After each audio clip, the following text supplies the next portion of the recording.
Amen. Yeah. Amazing. Amazing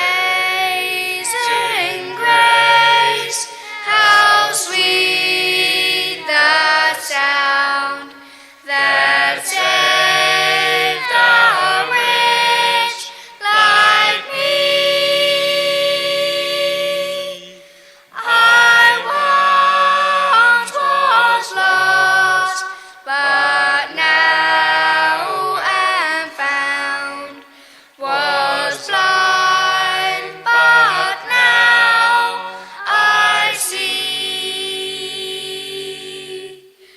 'Twas grace that taught my heart to fear, and grace my fears relieved.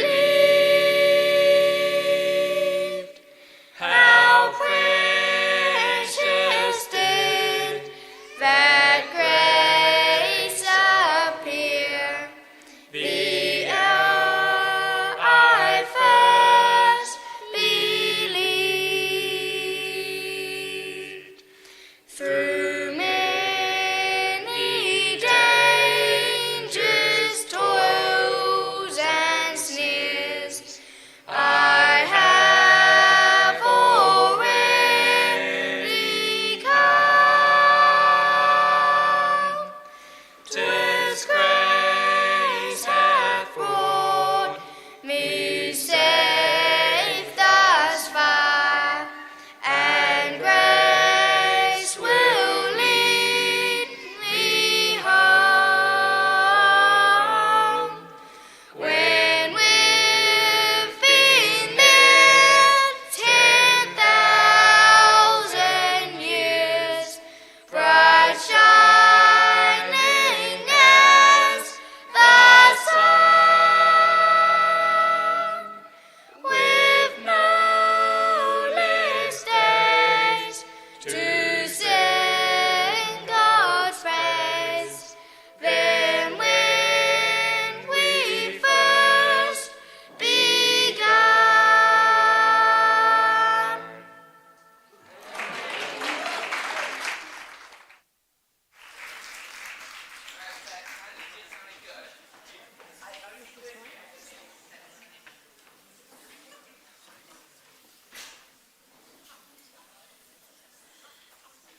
Thank you very much.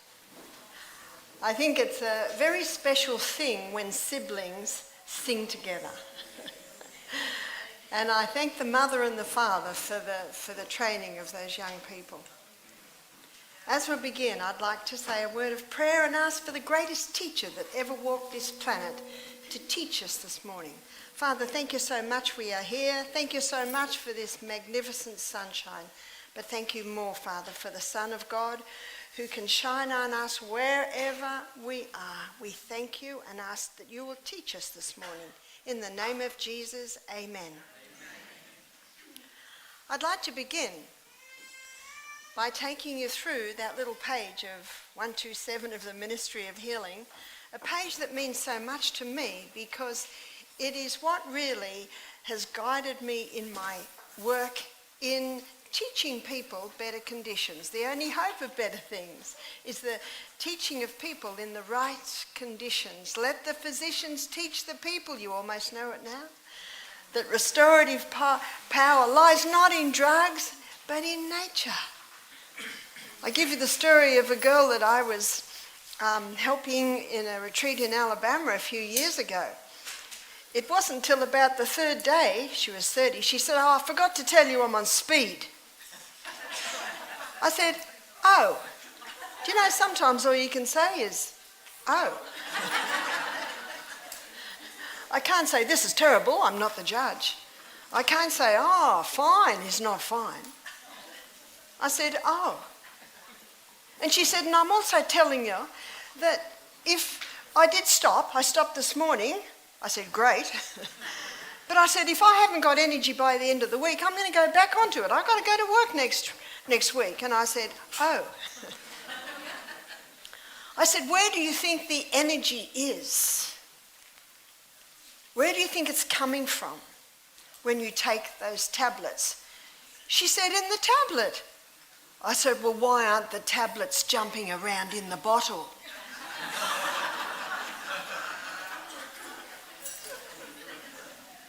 And she went, oh.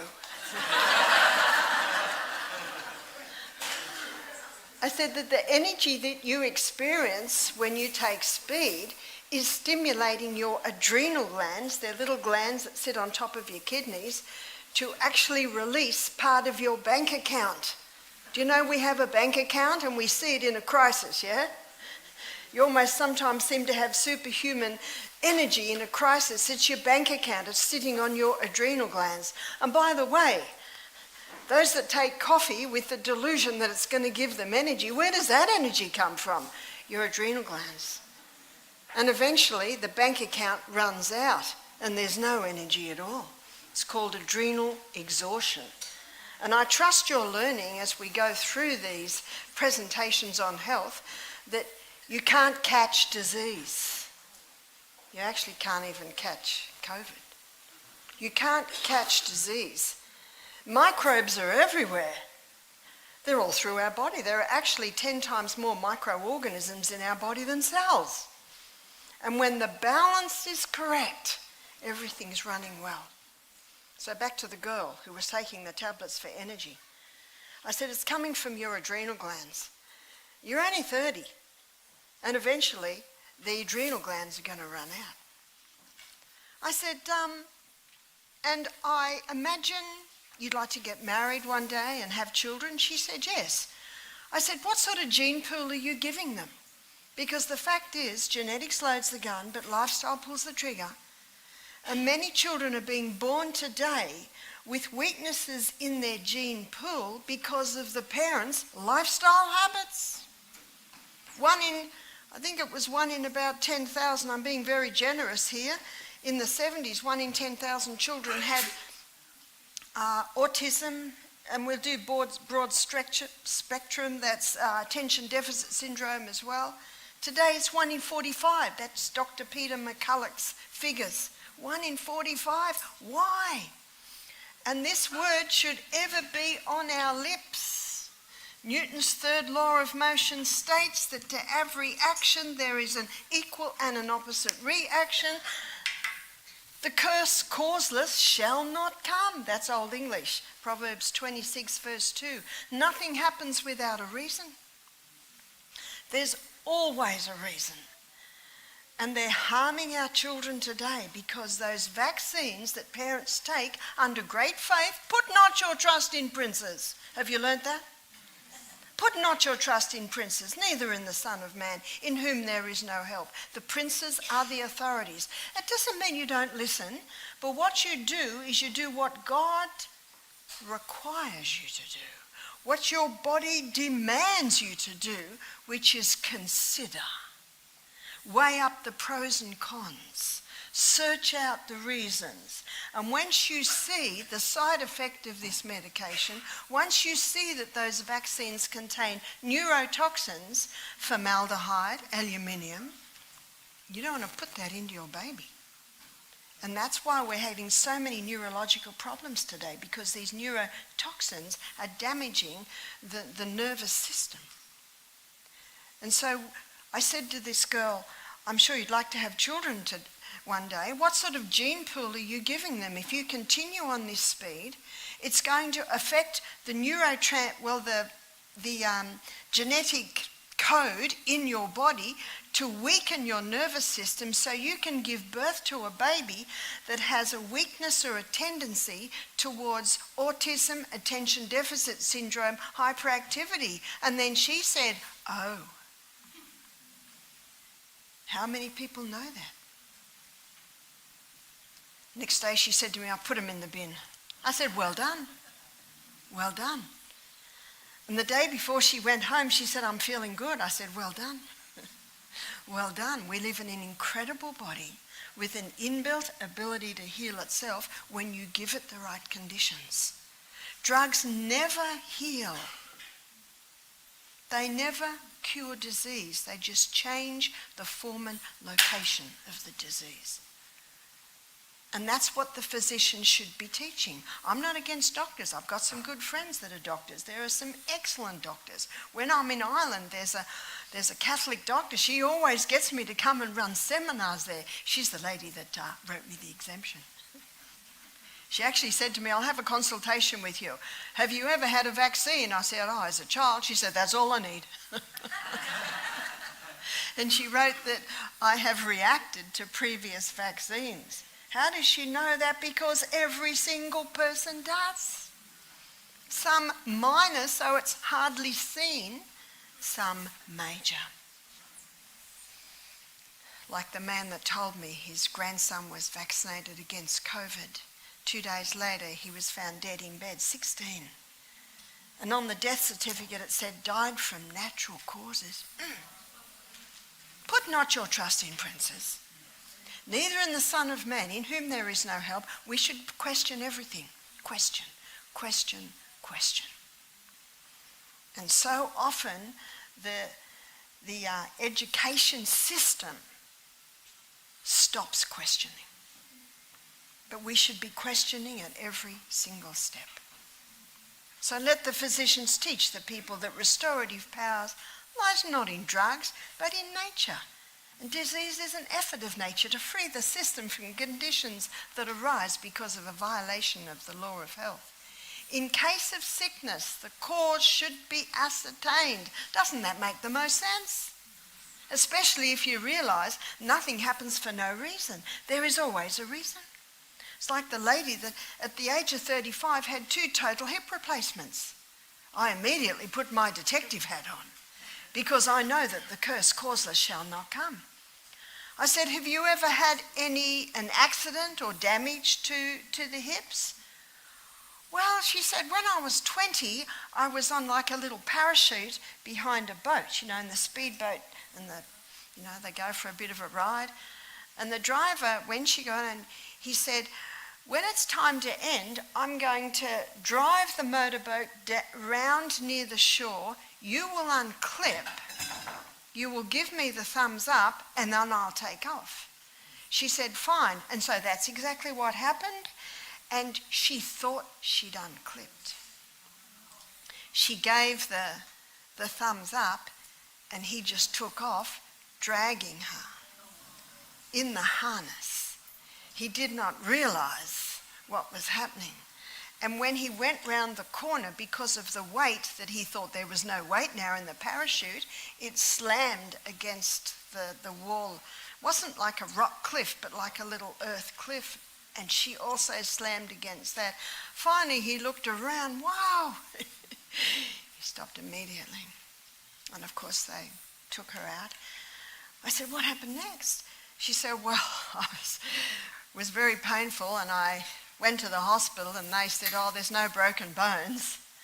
So she said, I went home and I went to bed for the day, but she said, I just took painkillers. I just took painkillers. Do you know what painkillers do?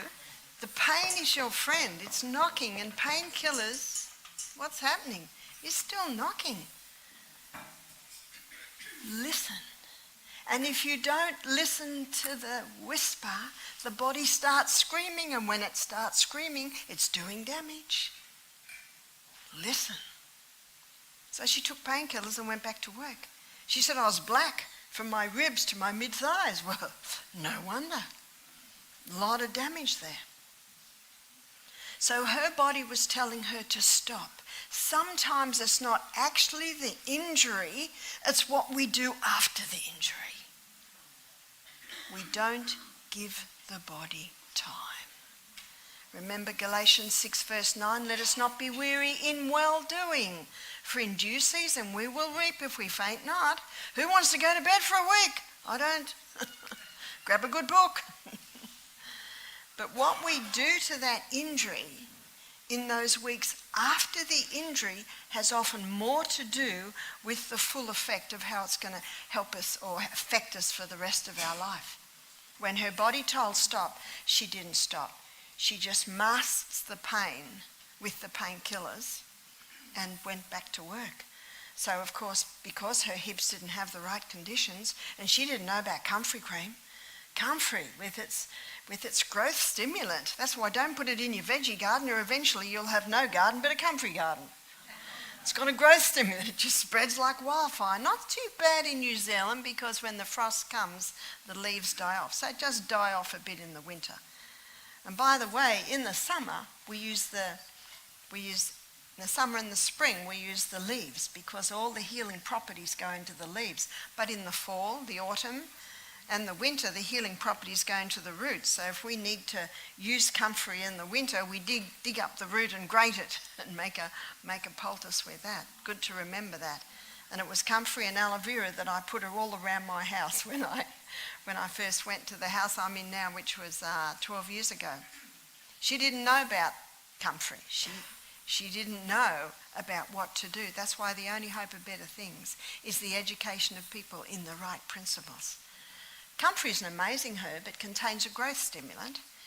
That means it stimulates rapid growth in skin, in muscles, in tendons, in ligaments, in bone. And that's why its nickname is knit bone.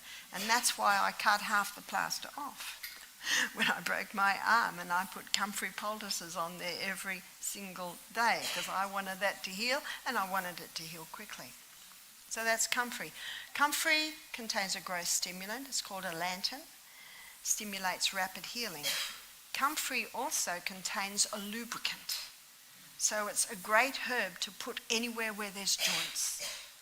And when I saw the x-ray of my bones knitting nicely after 4 weeks, I thanked God that the break was there and not in there with all of those little bones. There's always something to be thankful for. So comfrey contains a growth stimulant. It also has a lubricant, so it's great for any joint problems. And it also is anti-inflammatory. I talked to you about the best anti-inflammatory yesterday. Okay, students, what is it?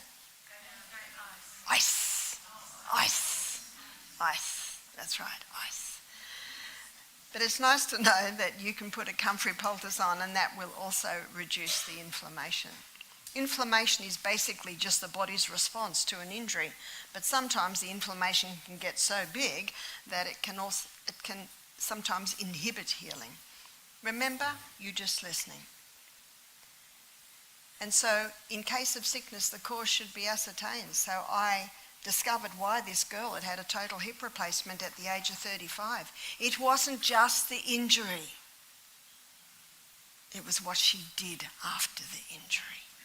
And so many people, when they say, oh, I've got a sore knee, did you ever injure that? Oh, well, actually, yeah. What did you do? Oh, well, actually, I had to go back to work. They didn't listen. Whenever I say, have you ever been to a doctor that won't listen to you? Oh, their heads are nodding. And then I say, don't be that doctor. Then their heads all go. Because I think we are all guilty of it at some time in our life. But you must listen. Because if you don't listen to the first whisper, the body starts screaming. And that's when it is doing damage. So in case of sickness, the cause should be ascertained. Unhealthful conditions changed. How do you know what the unhealthful conditions are? That's where you go through those laws of health. Pure air. You're breathing pure air. You're getting sunshine every day. Have you stopped the stimulants? Have you stopped the things that actually harm the body? Have you got rid of all your nylon, acrylic and polyester? Obviously not quite now. You're at a camp meeting. Maybe tomorrow when you go home.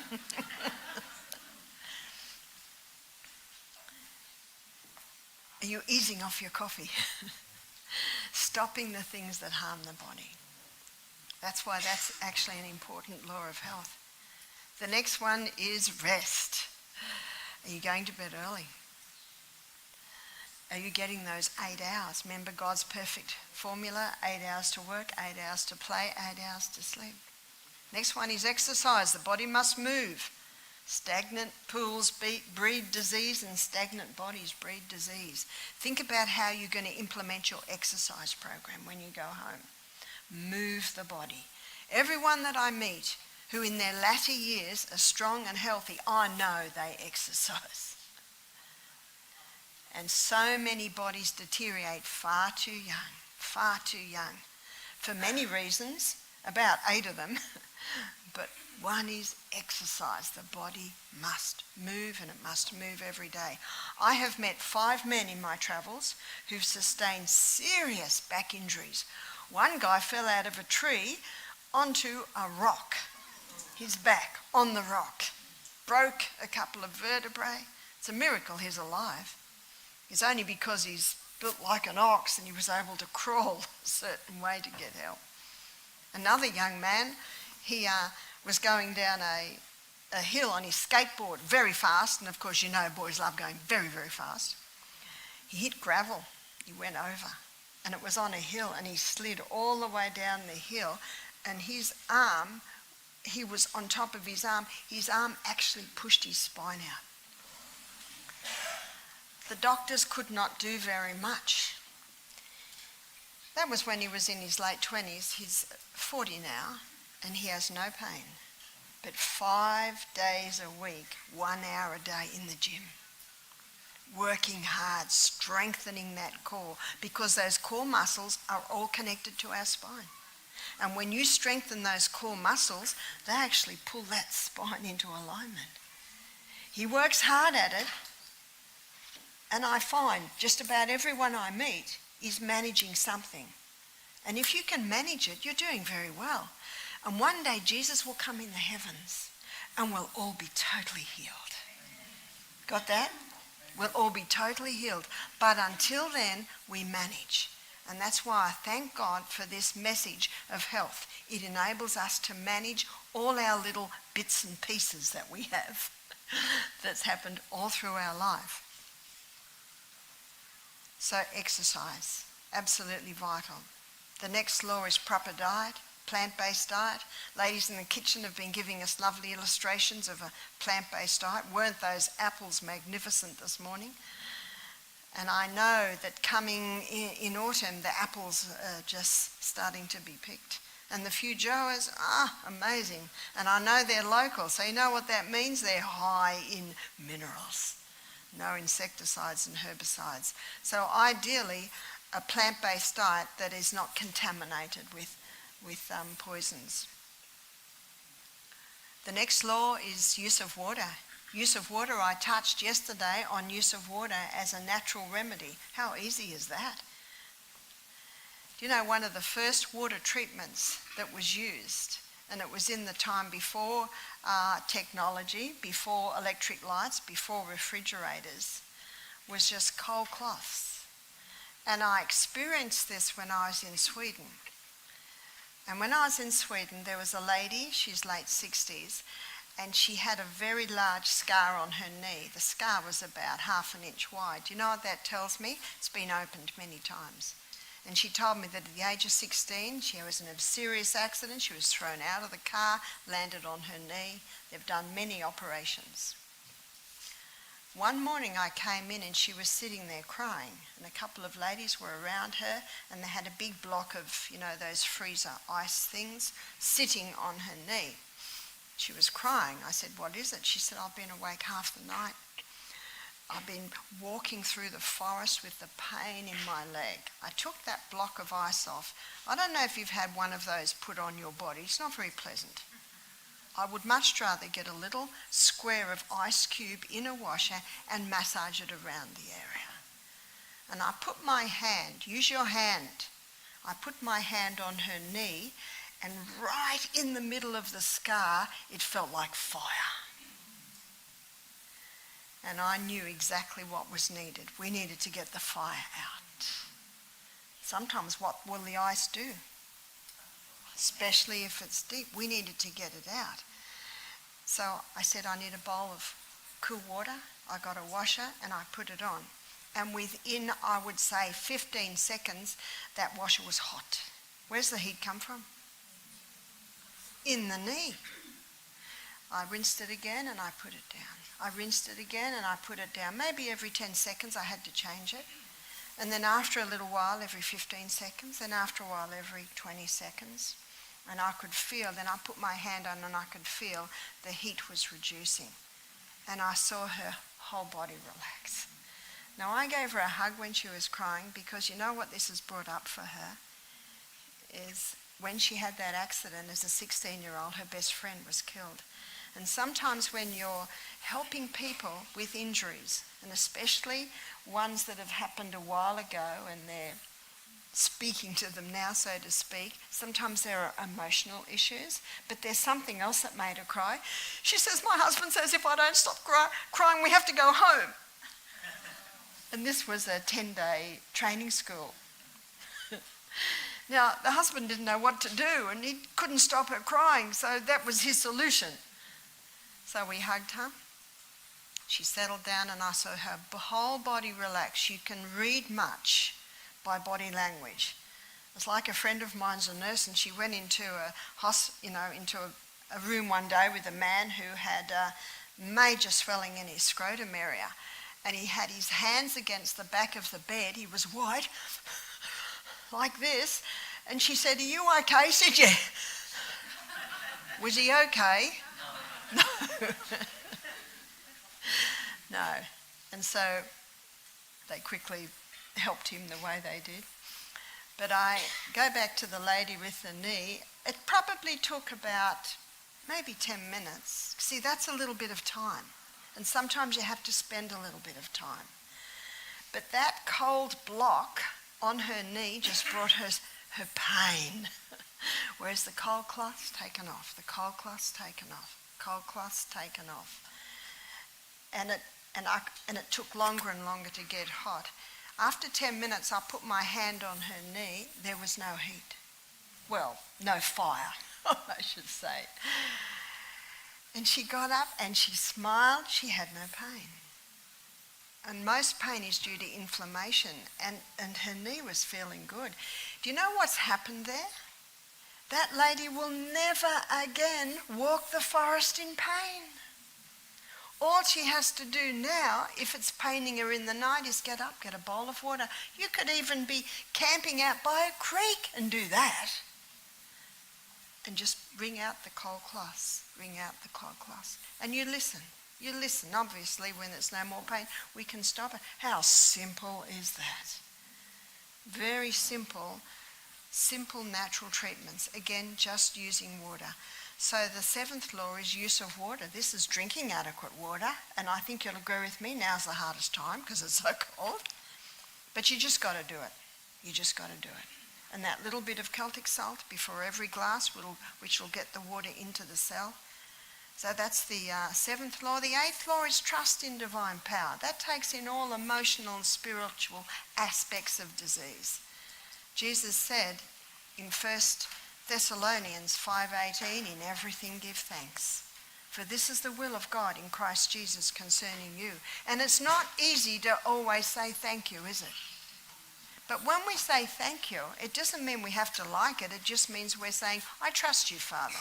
And remember what God's principles of healing are based on? Faith. And faith and trust are inseparable companions, so is hope. You can't see it, but you're trusting and you're hoping that this will improve. So they are the laws of health. And in page 127 of the Ministry of Healing, she says, these are the true remedies. And I think that you'll find as you leave here and you start to implement these simple things in your life, you will prove them to be true. I just told you 1 Thessalonians 5:18. There's another one, a few verses down. 1 Thessalonians 5:21.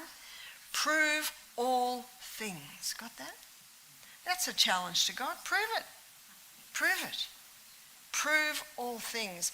I'm not interested in proving whether warfarin thins my blood because I know the side effects of warfarin. But with natural treatments, there's nothing to lose. Because if you put the wrong poultice on, you're not going to suffer. You might not get the results, so you'll try another poultice. One poultice that's fantastic for getting inflammation out of joints. So what would be joint inflammation? Arthritis, gout, maybe sore lower back pain. Why is the back sore? Because your abdominal muscles aren't strong enough and because you're lifting wrong. The biggest bone in the body is the femur. The biggest muscle mass in the body is the quads. Why? because God meant us to bend and lift with the thighs. And if you bend like that, all the weight is taken on the lower back. But have you seen the way a little 2-year-old picks up a ball? This is how they pick up a ball. Can you pick up a ball like that? What are they using? They're using their thighs. So when you pick things up, when you bend like the 2-year-old, which is like that, keeping that back straight. And when I was in the Bronx for a couple of months teaching, I saw a Jamaican man, and he was weeding. Yeah, there's not many weeds in the Bronx, but it was round a telegraph pole, and he was weeding, and his back was totally straight. How far can you go down? I'm getting better. How far can you go down and keep that back straight? That's one way to protect your lower back. You've just learnt 2 ways. Strengthen the core and only ever keep that back straight and use that biggest bone and that biggest muscle mass to lift and to bend. Simple things. But can you see, if you meet someone with a sore lower back, you already know what to say to them. And if it is really sore because you lifted something you shouldn't, listen. If you start lifting and your body speaks to you, stop. Break it up enough. Because if you don't, you will suffer. Am I right? And let's say the lower back is sore now. The joint's sore. You can do a grated ginger poultice. Now the grated ginger poultice, ginger is for joints. You take a cloth. Now the best cloths are the sheets that get really thin and start tearing. Save them. And break them up, tear them up into squares. Now this is a good size, maybe for the knee or the hand. And then you put ginger, grate ginger. Maybe if it's for the wrist, I might grate up a heaped teaspoon of ginger. And then you fold the bottom up, fold the top down, fold the sides in. So now our little poultice is about this big. And at the back you've got several layers where it folded.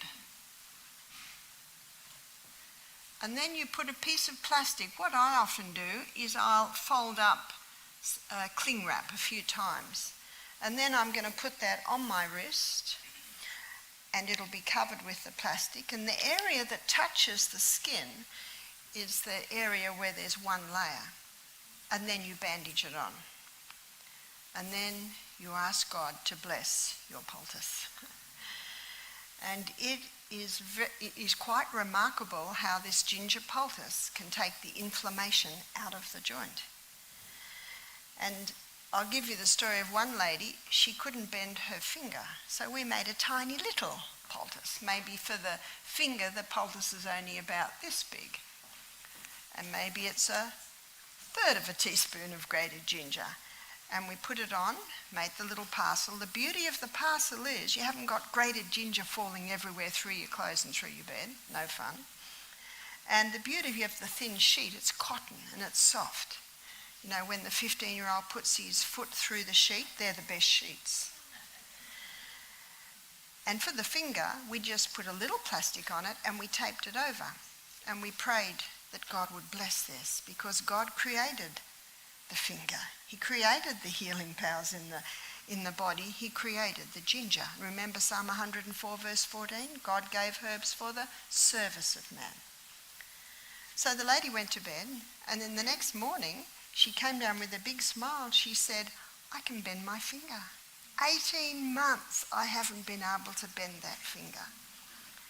And you know, we've seen some remarkable things. When people get relief from the simple natural treatments, they start to become interested in what you believe. And isn't that's what we want. We want to introduce them to the God that made the body, that made the ginger, the simple natural treatments. But let's say someone has a sore hip. It's not as easy to connect it to the hip, but you can get, now I mentioned Booty the other day. Booty is a brand. especially ladies, it's underwear made out of bamboo. And it's real stretchy, it's got a bit of elastine in it. And so a lady can get, or a man, briefs that come up high, and that stretchy will hold the poultice in place if it is on the hip. So if we do it, say, on the hip, obviously it might be a little bigger on that, depending on your size. And we do it 6 o'clock at night. And by 8 o'clock, we say to the person, how does it feel? Because within half an hour, the skin gets hot. It appears that the ginger poultice is pulling the inflammation out of the joint to the skin. And if there's no inflammation in there, there'll be no heat on the skin. So we say, how does it feel? And one lady said, I can't stand it, it's burning me. I said, okay, we'll take it off. And another lady said, oh, it feels so nice. And we say, oh, if it feels nice, you go to sleep with it. Because it's not going to get any hotter than what it's going to get within about an hour. So one lady emailed me. She said, I saw your lecture on ginger. I put it on my knee. She said, oh, took all the pain out of my knee. My knee could bend. So I put another one on in the afternoon.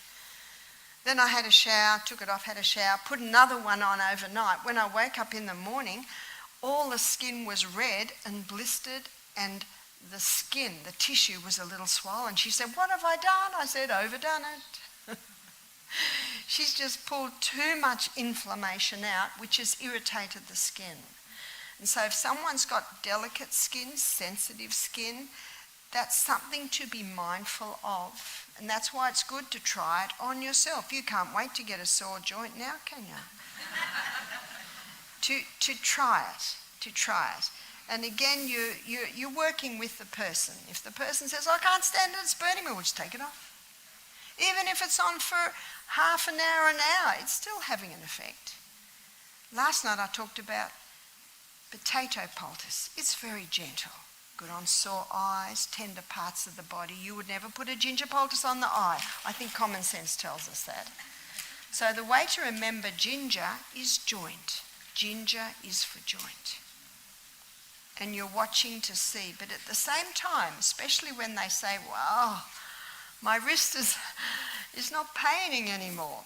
But at the same time, we need to have a good look at the diet. Because an acid-forming diet is a big contributing factor to arthritis and gout. My book, Self-Heal by Design, which is on for sale today, it has a whole chapter on the acid-alkaline balance in the body.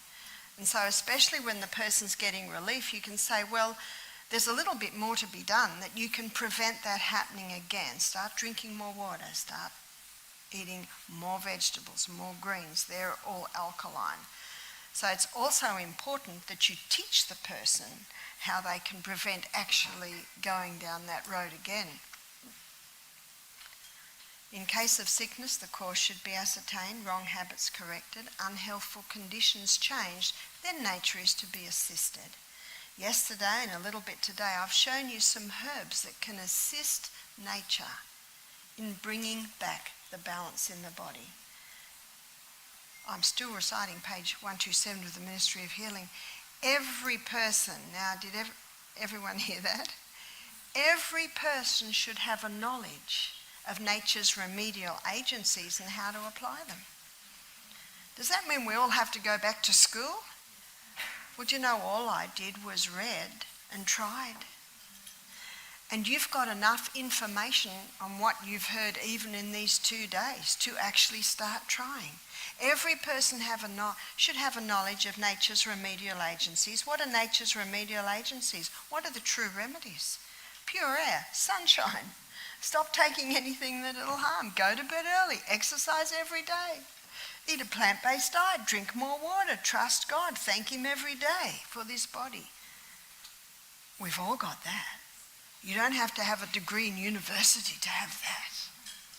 Every person should have a knowledge of nature's remedial agency, so you have that knowledge now. Every person should have a knowledge of nature's remedial agencies and how to apply them. It is important both to have an understanding on the treatment of the sick, but also have a practical training. How do you get the practical training You just start doing it to yourself. Do you know the best person to begin with is you, your kids, your husband. That's how you get your practical training. It doesn't mean that you can't do anything until you go to a medical missionary training school. So if you have the opportunity, that can certainly help. But all I did was read and did. That's all I did. So I was working as the health director when we were in Melbourne. Michael and I married in 97 and we started the health retreat in 98. And at that stage, I just sort of helped other mothers and did little bits with my kids. And when we got married, he wanted to start his own health retreat. He'd already managed other retreats. So we went down to Melbourne. And when we married, the ages of our children were 10, 11, 12, 13, 14, 16, 19, 21. Now, the eldest two were gone. So the youngest, William, when we went to the health retreat, he's now 11. And my other boy was 13 and Michael's boy was 14. They'd all been gardening since they were little kids. So they were our gardeners. And Michael's daughter, who was now 12, she's very good on the computer, very good pianist. She was his secretary. My 15-year-old daughter, Julia, she loved cooking. She's been cooking since she was 10. She was our cook. My 17-year-old daughter, Jessica, she had done a massage course. So we had a team. And the great thing about having your kids is the team, you don't have to pay wages. We eventually did as they got older. But when you start, you got nothing. I said, great, who'll be the health director? He said, you. I said, no, I'm just a mother and I just help other mothers. He said, no, you'll be good. And he walked out of the room. And I know that all God's biddings are his enablings. Whatever he asks you to do, he will empower you to do it. Because remember Ephesians 3:20, now unto him who is able to do exceedingly abundantly above all that we ask or think, according to the power that worketh in us. And how powerful is that power? All power in heaven and earth. So I swallowed and went, righto. And I'm so glad that the first health retreat, we had one guest.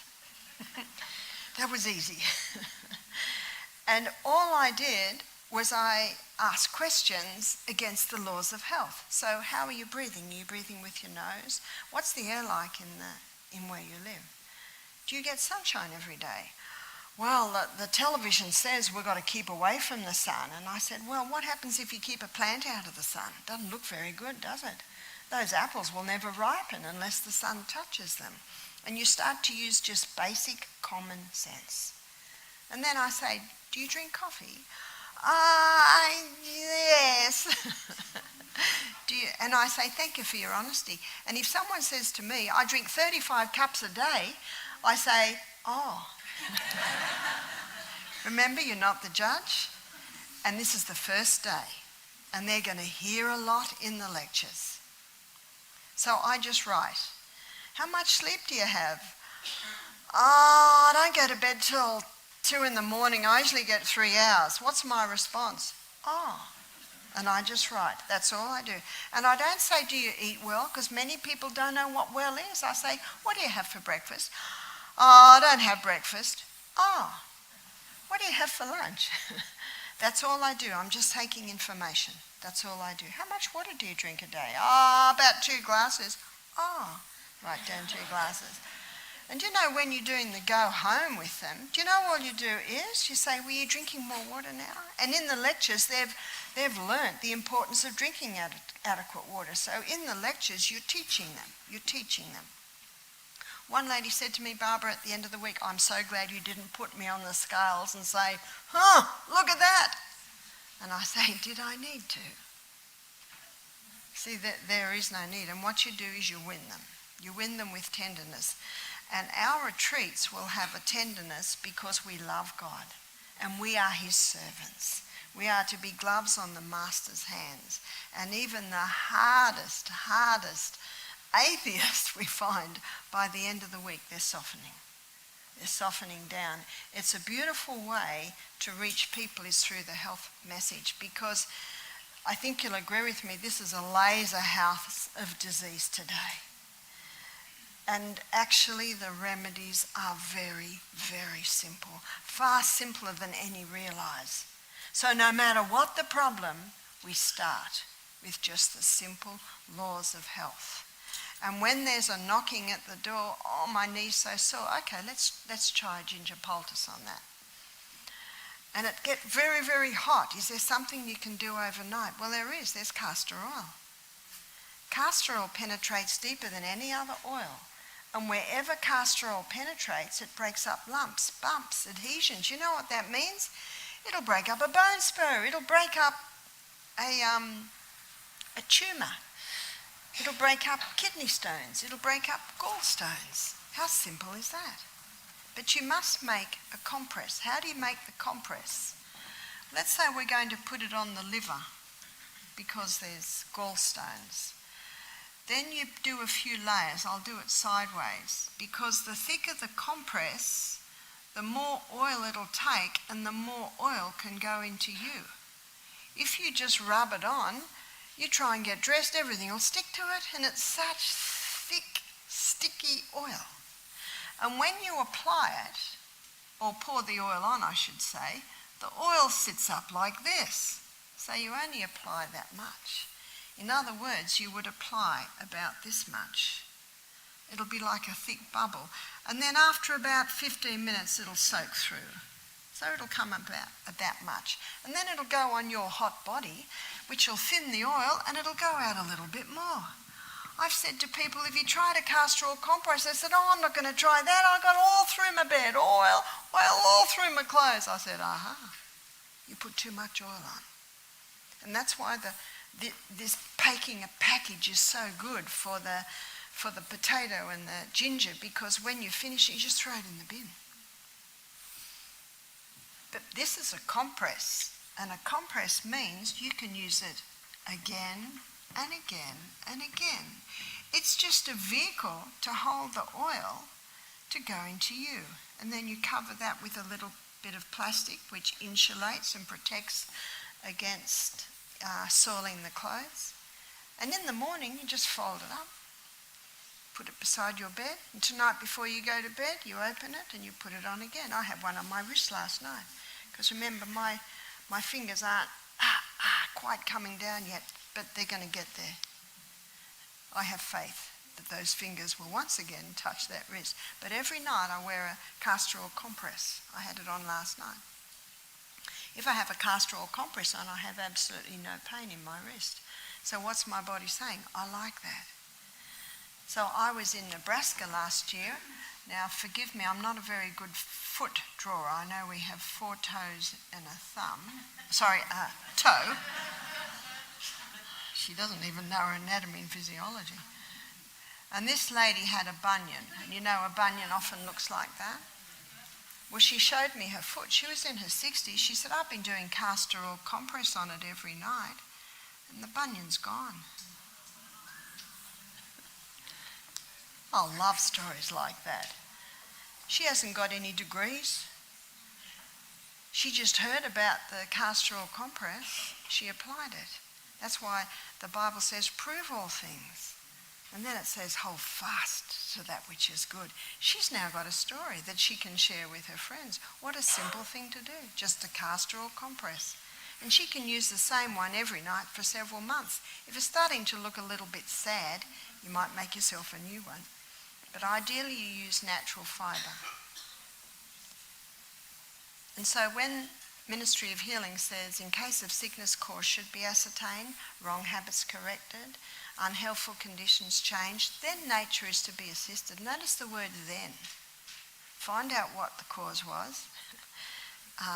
Change the conditions and the habits, get the laws implemented, then nature is to be assisted in her efforts to expel impurities and re-establish right conditions back in the system. And then it says every person should have a knowledge of nature's remedial agencies and how to apply them. It is important both to understand the principles involved in the treatment of the sick and have a practical training to enable one rightly to use this knowledge. The use of natural remedies requires an amount of care and effort that many aren't prepared to give. And I have found this to be absolutely true. It takes a little bit of time to make the poultice. It takes a little bit of time to get the 2 buckets and put the ice in the cold and have a boiling kettle there to keep. It takes time. The use of natural remedies requires an amount of care and effort that many aren't prepared to give. Nature's process of healing and upbuilding is gradual. Did everyone hear that? Nature's process of healing and upbuilding is gradual, and to the impatient it seems slow. I'm impatient. I want this to be better now. But I've got to be patient. Only a month ago, I measured 2 inches, because my tape measure is in inches. After 2 weeks, 1.5 inches, I'm down to 1 inch.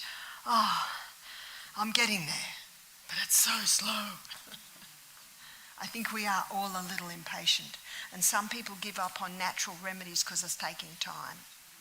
But you remember the verses I gave you yesterday, Galatians 6 verse 9? Let us not be weary in well-doing, for in due season we will reap if we faint not. And the other one in Hebrews chapter 10 verse 35, cast not away therefore thy confidence, in the which is great recompense of reward, for ye have need of patience, in that after you have done the will of God you might receive the promise.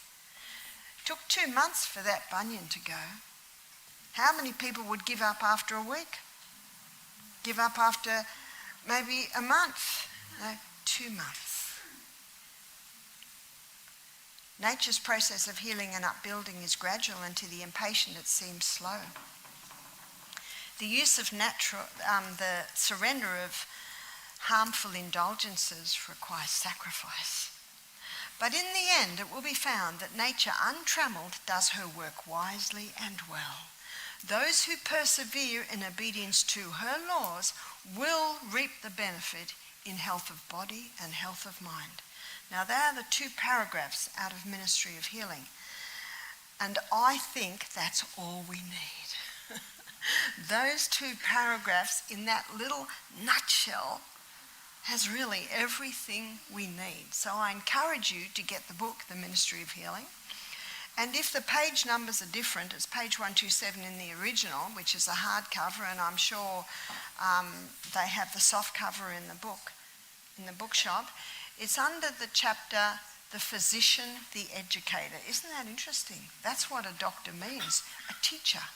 So in the chapter, The Physician, the Educator, on probably about the end of the 2nd page, you'll find those 2 paragraphs. Everything that we need to be able to help, yes, first our bodies, our families. And if a person says, well, you're a doctor? Oh, no, I'm not a doctor. I'm just a person that lives in this body, and I found this helps. Would you like me to try? That's all you do. That's all you do. It's worth a try. Let's try it. Because the Bible says, prove all things and hold fast to that which is good. So my time is up, and I'd like to thank you for your attention. We've got another meeting at 3:30 this afternoon. And I'd like to close with a word of prayer. Father, thank you so much for your goodness and your mercy. Thank you so much for this wonderful sunshine that is outside. Thank you that it is so simple. Thank you that healing is within the reach of all. Thank you for the great honour of giving us the ability to be our own doctors. And thank you that you have promised that you will never leave us nor forsake us. And you've given us promises like in Psalm 32 verse 8 that you will even instruct us and teach us in the way that we should go. You will guide us with your eye. Thank you, Father.